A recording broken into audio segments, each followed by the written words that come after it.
So. Welcome to the Spotlight Omaha podcast. Here is your host, Jimmy Allen.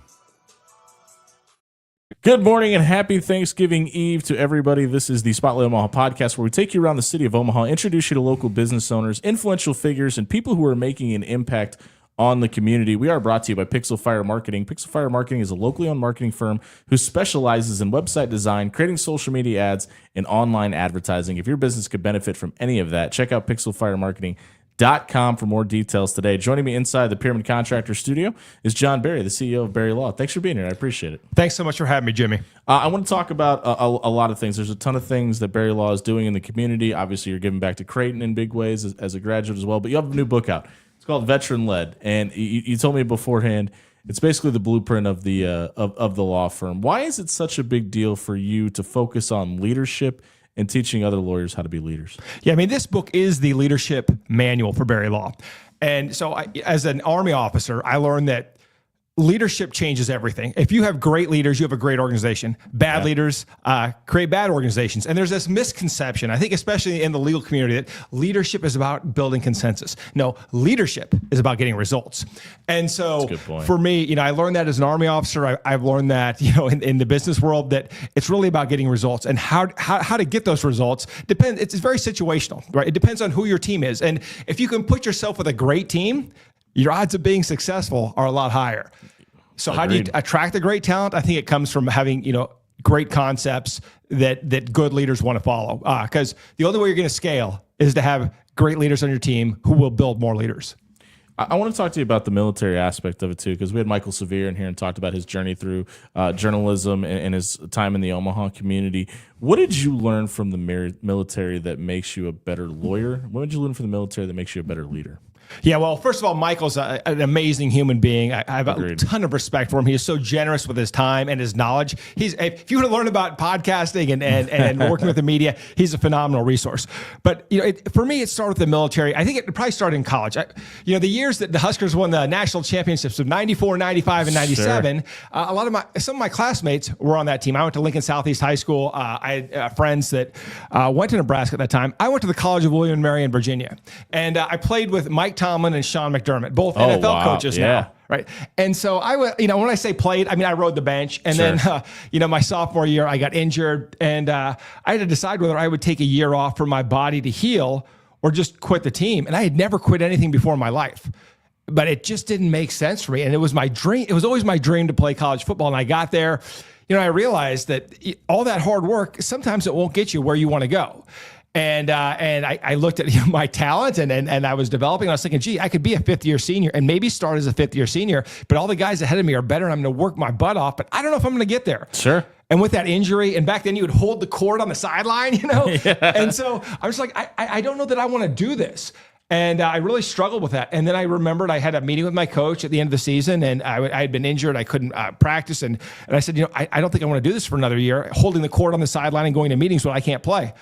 And so I quit. And that was the hardest thing I ever did. Regret it at all?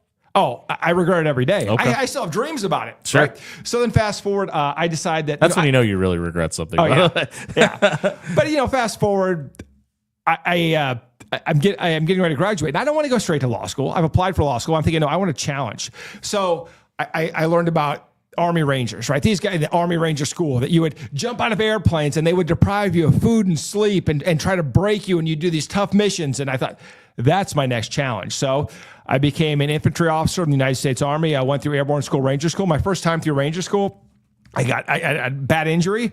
Actually, I just have 3 discs replaced in my neck. You can see the scar. Did it 3 weeks ago here in Omaha. Wow. Yeah. Dr. Chris Cornett did a phenomenal job. But so I had this injury, and we'll allow that free shout out. What's that? Yeah, phenomenal doctor. Yeah. But it was one of those injuries where it took me a long time to come. I never really completely came back from it, but I came back enough that I could go back through Ranger School. I completed Ranger School. And it's like a lot of people ask me, well, why would you go back through that hell again? And it's like, because the worst hell is quitting. Yeah. And I couldn't stand the thought of, like I said, that injury. I failed my patrols.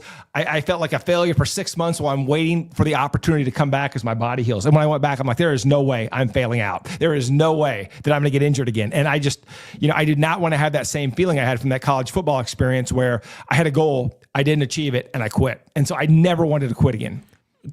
Is it fair to say that maybe quitting football may be the best thing that ever happened to you then? Perhaps. I mean, it was one of those tough lessons. I mean, I think all the tough lessons, all of our failures are the things that mold us. And the bad things that have happened in my life, a lot of them have been I think the genesis of my greatest successes. Wow. Okay. When we talk about being the guy running into the fire, being the guy jumping out of the helicopter, or being the person leading that team, I think that generates a response from people. What was it about the attraction to to being able to lead people essentially into the firefight for you that drew you to that portion of it? Was it just that it was difficult and you wanted to do something hard and stick with it, or was there something more to it? I wanted to be with the best, right? So if you look at, when I went through the Army Ranger School, you had Navy SEALs there, you had Marine Force Recon, you had Army Special Forces going through that school. So you're working with the best of the best, and only 30% graduate. Sure. So it's, there's a high attrition rate. And that's so in a good year. Yeah, on a good year. Yeah. So you want to be the best of the best. And then when you graduate, you go to your unit and you have that Ranger tab on your left shoulder, and it kind of says, this guy's a leader. Sure. But what I loved when I first showed up, my first unit at Fort Hood, now Fort Cavazos, was my non-commissioned officers showed up every day at 5 a.m, ready to go. I mean, it was a championship team. These are professionals. Most of them were Desert Storm veterans. So these guys were combat veterans, and I'm just some new green lieutenant. But man, I loved every day. They pushed me so hard. I mean, they would try to break me. They would just, and they'd make fun of me. But at the end of the day, their respect meant so much to me. Part of the gig. Yeah, but all I could do was show up in shape, have a great attitude, and look the part. And so for me, it was like, I said, you're the experienced non-commissioned officers. I want to learn from you, even though they're my subordinates. And right? I rolled in here 5 minutes late today. I apologize. Things happen, right? Yeah. But I mean, it was just such a great experience. And so, I deployed with them to Bosnia in 1999, and I shouldn't say nothing happened. We started bombing Kosovo, but we thought this was going to blow up. Yeah, everybody did. Everybody did. And when it didn't, and it simmered down, I said, okay, I was supposed to go to my captain's career course, or I could get out. Now, I'd gotten into law school 3 years prior, and Creighton Law was great. They said, we will let you defer as long as your active duty commitment. It's the right thing to do. Right. Yeah. Well, other law schools would say, we'll give you a year. You need to do the JAG program. I didn't want to be a JAG officer. I wanted to be an infantry officer. So I got lucky. There was a program the National Guard offered where I could go into the National Guard. They gave me tuition assistance, and I went to Creighton Law. And that's how I ended up in Omaha. Why Creighton? You're from Lincoln. Right. Yeah, the room's red. I'm wearing a blue sweater. So, I mean, there's a little bit of a debate here today. But why was Creighton the right program? First of all, my mom went to Creighton. My dad is from Lincoln. Barry Law started in Lincoln. My dad always wanted an Omaha presence. Okay. But once again, they were great to me. Every other law school was like, you have to, you get a 1 year to defer. And applying to law school is not easy. Yeah. So, but Creighton they don't take everybody. Yeah. Creighton was just very kind about everything. And I just really, I like the campus. I like downtown Omaha. Yeah. I wanted to, move my dad's practice here. So it all made sense. Creighton was the perfect location. One of the best decisions I made was going to Creighton Law School. Talk to me about the aspect. This is something we talk to business owners a lot. Your name's on the front of the building, and sometimes it is a second or third generation. We just talked to somebody that was an 8th generation business owner in the same company. What does it mean to you to be able to put your father's last name, your last name, up on a building and represent that? It's a big deal for my dad. I don't care much about legacy, and I really don't care about the name of the firm. I care about having a successful team. Sure. And so, to be fair, I had an advantage. My dad built the brand. Yeah. He's a very well-known lawyer, a famous lawyer. In fact, one of the reasons we got into the veterans law practice was because during the Vietnam War, he had a famous case called the Green Beret Affair where he defended the commander of the Fifth Special Forces. Yeah, I didn't know that. Okay. Yeah, so he subpoenaed sitting President Richard Nixon, got the case dismissed, and then came back and started to the Midwest and started helping veterans through other areas of through the practice of law. But my dad was a pioneer in terms of veterans law. And, legacy and these things mean a great deal to him. For me, I really like building that great team. And so my dad was a phenomenal trial lawyer. Horrible businessman. He would get, but it's difficult to do both. Yeah. Well, it is. And in the legal profession, it's this is a practice, not a business, right? But as the practice has evolved, you really do need to run it more like a business, so that your lawyers are your A team, your best players, your best athletes. What do you want them to do? Focus on the things they need to do to win, right? And so you want to take all the minutia away from them. They shouldn't have to deal with staff drama. They shouldn't have to deal with administrative tasks. Sure. And so one of my goals is like, how do I make them the best? How do we make the best athletes, right? Train them. My best soldiers were my tactical athletes. And it was like, look, when I came in, this is one of the best jobs I had. I was the battalion commander for the Nebraska National Guard Officer Candidate School. And I came in and there was a lot of stuff that was being done that was like, it was great for, I think, development, but it wasn't great for winning streamers and being the best. Yeah. And so I came into the organization. I was like, okay, we're doing a lot of great things here, but we're going to go down to phase 1 in Kansas where there's like 12 other states there. We're going to win the streamer for the fastest ruck march, best academics, best land navigation. And so what I did was I changed the whole training schedule. We are going to train for the things that matter. And so, I mean, it was still Officer Candidate School was a tough time. There's an academic part. There's a leadership piece, but I was like, what can we strip away from here so that my candidates can focus on the things that will get results? And so that's what I try to do in the law firm. I think that's what most great business leaders do is how do we make the boat go faster? How do we get the best people and make them even better? We're catching up with John Barry, the CEO of Barry Law and the author of Veteran Led, a new book that's out and available today here on the Spotlight Omaha podcast, brought to you by Pixel Fire Marketing inside the Pyramid Contractor Studio. Anybody that's turned on a TV in the last 12 months has seen your ads. In it to win it. What does that mean to you? You know, it's kind of funny. After we came out, I think there's a cheerleading movie about that. Is it really? Yeah, okay. I figured that out afterwards. But you know, we have Great Plains Studios, actually, a film company right here in Omaha. Yeah. They came up with it. Rod, I think his last name's Jensen, and you know, for us, but it is, you know, we like to hire veterans, former college athletes, people who are competitive, because when our clients come to us, you know, our job is to, and in the Army, we support and defend the Constitution of the United States. Now we do it one client at a time. Right. And when we come to somebody who's been in a serious accident, the insurance company won't pay, and they're worried about how they're going to take care of their family, right? Go to the hospital. Right. Yeah. Winning is the only option, right? Sure, I mean, right. or someone who's been falsely accused of a crime, or a veteran who's been denied VA disability benefits and is now homeless because they're not getting the help or the treatment they need or the financial support. Sure. You know, that matters. And so winning absolutely matters when you're representing individuals. Now, I want to talk about the accident, the criminal side thing in a minute, but I want to stick with the veteran stuff for a minute because I worked for a company that processed VA loans for a long time, and several members of my family are military members. I've had, unfortunately, a couple of friends lost to suicide that were former military members, things like that. Why is it such a big deal for you? Obviously, you're a former military person, but it seems like it's a little more personal than that to defend those people and their rights. well, I mean, first of all, I mean, who deserves the protection of the United States Constitution? Yeah. Those who volunteered, raised their hand, and swore to support and defend it. Yeah. You know, I've deployed. I think the best people in the world are veterans. My best experience, everything. All of my successes in life have come from the mentorship of veterans. But you know, I've lost 3 soldiers that were under my command. Afterwards to suicide. Right. Sure. And there were things that they needed that they didn't get. And as I look at, where our tax dollars go and who we should be supporting, it is those who have protected and will continue to protect our freedom, because the shameful withdrawal from Afghanistan killed our recruiting. It is tough now to get great people into the military because they've seen what happened. And so for me, we have to get back to where we need to be. We need to praise and celebrate our veterans. But the other thing about, and if you read Veteran Led, it's also about, look, veterans they come in an organization with proven leadership skills, right? Yeah. And you can look at Fred Smith, FedEx. You can look at Phil Knight, Shoe Dog, Nike. Right. So many great veterans built great businesses after service. And so the Veteran-Led book, which, the Veteran-Led podcast, which is part of this, is veterans building bigger and better futures after military service. And so, what I've really learned through all this is that the people that are willing to raise their hand and to sacrifice their lives for our freedom are the people you want on your team. Yeah, agreed. If you're not hiring veterans, you're stupid. There's a ton of different companies in this area. Specifically, we talked to the group at Warner Trucking that makes it a point. It's really great to see there's certain companies that make a division of it specifically for that reason.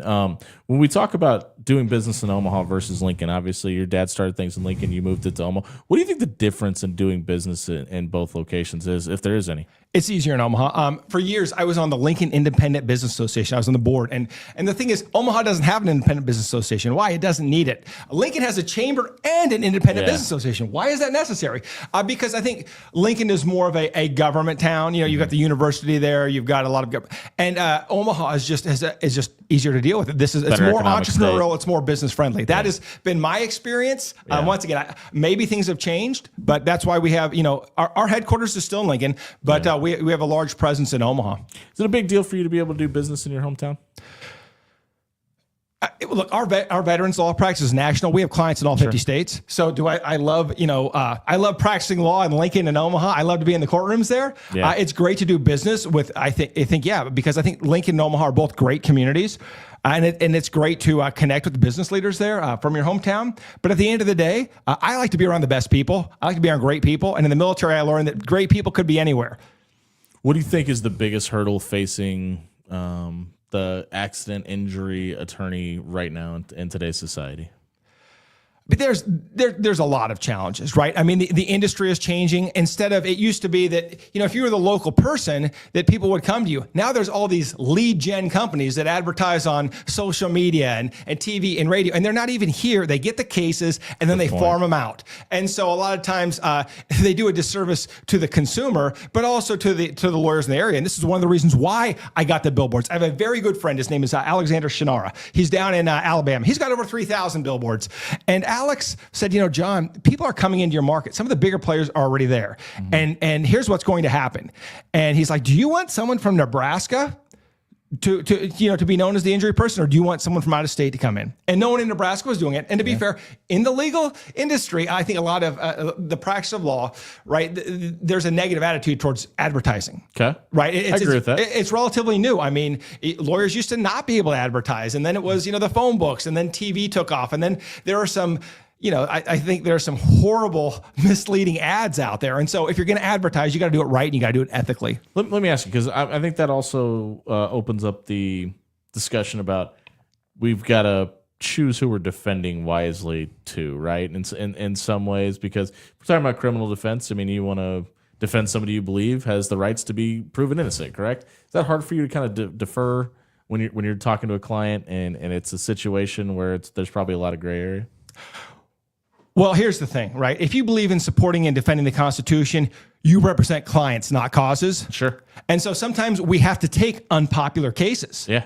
My wife, falsely accused, call Mallory Hughes. She has taken some unpopular cases and won those cases for innocent people. And it's, at the end of the day, there's a lot of innocent people in prison. Right. Yeah. Well, there are some. Yeah. Yeah. But here's the deal, right? It comes down, and I had a client once tell me this. I was out in Western Nebraska, tried a case. We won the case. He's like, if I couldn't have afforded you this, I'd be in prison. Yeah. Now, for injury cases, we take them on a contingency basis, which means we only win if. Only get paid if we win. So if someone's in a horrible truck accident and the insurance company's not paying, they don't have to pay us out of pocket. Same thing for veterans. They don't pay us unless we win. But as far as, the criminal cases go, it's a different pricing model where a lot of times people have to come up with money up front, and not everybody can afford a defense. But, in Omaha, Douglas County, we have a phenomenal public defender. Tom Riley, one of the best ever, right? It's just a phenomenal man and a phenomenal lawyer. I mean, if I was charged with murder, I'd want Tom Riley to defend me. And he's a public defender. And he's a public defender. So, there's some phenomenal public defenders out there as well. So I think, the great thing is, that we kind of get everybody gets one lawyer. And that's the great thing about the United States Constitution. If the government's coming after you, you are guaranteed a lawyer. You have the right to a defense. Yeah. Right. And so we are grateful for all the amazing public defenders. And Dave Stickman, the federal defender here in Omaha, he just retired. But some amazing lawyers who do an amazing job for everybody, regardless of whether you have money or not, because the Constitution guarantees you a lawyer. We've seen and continue to see rapid growth throughout the Omaha area. Gretna's exploding. Elkhorn is expanding. It almost feels like Lincoln and Omaha are about to handshake here sooner rather than later. How does that affect how Barry Law does business? And have you guys seen a growth in business from the growth of the city? Absolutely. I mean, we have a new office right across the street from the Sarpy County Courthouse. Sure. The signs aren't up yet, and we're still... I think it'll go live. I live right around the corner, so I look forward to see that. Yeah, but no, I mean, absolutely. That growth has been amazing. Hats off to Lee Polikoff, the county attorney out there in Sarpy County, who is really, I think, growth oriented and wanted those things to happen. But he's a big part of what's coming to 84th and 370 too. Yeah. And I mean, a phenomenal guy. I had lunch with him a while back, and he's like, hey, some people focus on the criminal aspect. I really saw the opportunity here, and what a great leader with a great visionary. But yeah, I mean, you look at Gretna. I mean, I think back to my high school football days, right? It's just cornfield. I mean, a lot of these schools, all these teams didn't exist, right? But it's great. The growth is amazing, and it's important to bring talent here, to bring opportunities here. I'm really proud of the growth of Nebraska, especially in those areas of, Papillion, Bellevue, Gretna, Ashland, that whole area. It's amazing. We're catching up with John Barry, the CEO of Barry Law, here on the Spotlight Omaha podcast, brought to you by Pixel Fire Marketing. Inside the Pyramid Contractor Studio, he's wrote a new book called Veteran Led. It's available on shelves today. John, I want to talk about the infancy of becoming a lawyer, and obviously we kind of walked through your story. What was the biggest fear for you to go back to law school and finish, and what was the biggest fear for you when you decided to eventually become your own attorney? So, I mean, there was no fear going to law school, right? Sure. I graduated from Army Ranger School. How hard could law school be? It's kind of hard to be scared of anything else. Yeah. Actually, to be fair, law school was the first time I ever had really good grades. I actually got an academic scholarship. I was the same when way when I was in law school. Yeah. But my GPA in undergrad was like 2.9. but so I actually got good grades. Still in passing. Law school. Yeah. But no, I got good grades in law school. I really liked, but starting and practicing, one of the, I think, problems with law schools, it's not like a medical school where there's residency and you're trained. I mean, you come out of law school, you really, to the fire. you really don't know a whole lot. And I was very fortunate to clerk for Tom Riley at the Public Defender's Office in Douglas County. I mean, I was a senior certified law clerk. I argued in front of the Court of Appeals twice. I had all these hearings where the Douglas County Public Defender's Office would supervise me. So I came into the practice having argued in a courtroom before, knowing what it was rare, like. Right? It is rare, but like I said, usually the prosecutor's office, public defender's office do a great job of providing those opportunities to law students if the law students are willing to pursue them. Public speaking is the number one fear. Was it hard for you to get up in front of a court for the first time? Is it still difficult in any way today?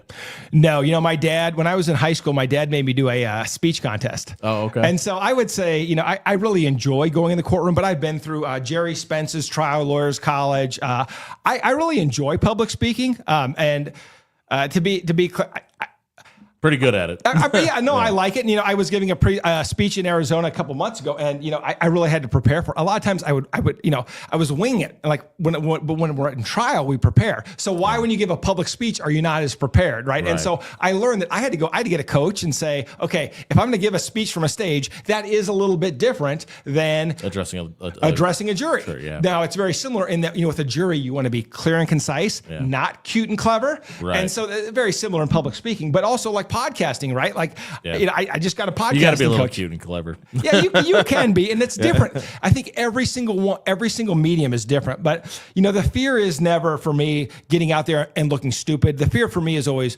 what if I lose? What if I fail my client? Or what if I fail my team? Sure. So getting up, and if people laugh at me or they want to have fun at my expense, I mean, I don't care. Like, I can laugh at myself. I don't take myself too seriously, but I take very seriously my obligations to my clients and to my team. If somebody out there is looking at taking the bar right now or maybe becoming a lawyer, what's the best piece of advice you can give that person today? Go all in. If you're going to do it. I think what I've seen is people who really don't know, well, I should go to law school because I really don't know what I want to do. Bad idea. If you want to help people, being a lawyer is a great way to help people. You develop some phenomenal skills. To the extent that, are you going to be made uncomfortable? Yes, that's the idea. You'll go through the Socratic method. They will ask you questions in class that you might not know the answer to. That's okay. You might get embarrassed. That's okay. But if you want to be a lawyer, just commit to it and do it. We're kind of hitting that point in the day where we tend to shut her down. Is there anything we haven't mentioned about Barry Law that people should know? I'm very proud of my team. Yeah, we are and people see us as they see the advertising. And you spend a lot of money on advertising. You have no idea what I spend on tech, and support staff and everything else. At the office, yeah. I mean, if you want the best team, right, you have to remove constraints. You have to allow them to focus on the things that they do best. So I want lawyers only doing lawyer things. And so to the extent that technology or administrative staff can remove some of those choke points for them, I absolutely want to do it so that they can continue to improve. Because when you hire the best people, they always want to be even better. And they're looking at ways to do that. And my job, I think, to keep the best talent is to continue to provide them that opportunity. And look, every law firm wants to get the best talent. Right? That's what every law firm wants. Every business wants to get the best talent. And I think the way you do that is you remove the constraints so that your best people can become even better. 2,580 five-star reviews on Google. You can get a hold of John and his team at 402-627-8674 to answer any of your legal questions. Is there anything you guys don't do? I want to make sure. So we only do three things: veterans disability, personal injury, and criminal defense. We don't do estate planning. We don't do business law. Sure. We only do those three things. We only represent people. Veteran Led, written by John Barry. That's him. He's the CEO of Barry Law. He's joined us today on the Spotlight Omaha podcast, brought to you by Pixel Fire Marketing inside the Pyramid Contractor Studio. We do have a special Thursday guest tomorrow. We'll have that up at 11. John, thanks for doing this with me today. I greatly appreciate it. Thanks so much for having me, Jimmy. We'll see everybody tomorrow at 11 a.m. Happy Thanksgiving.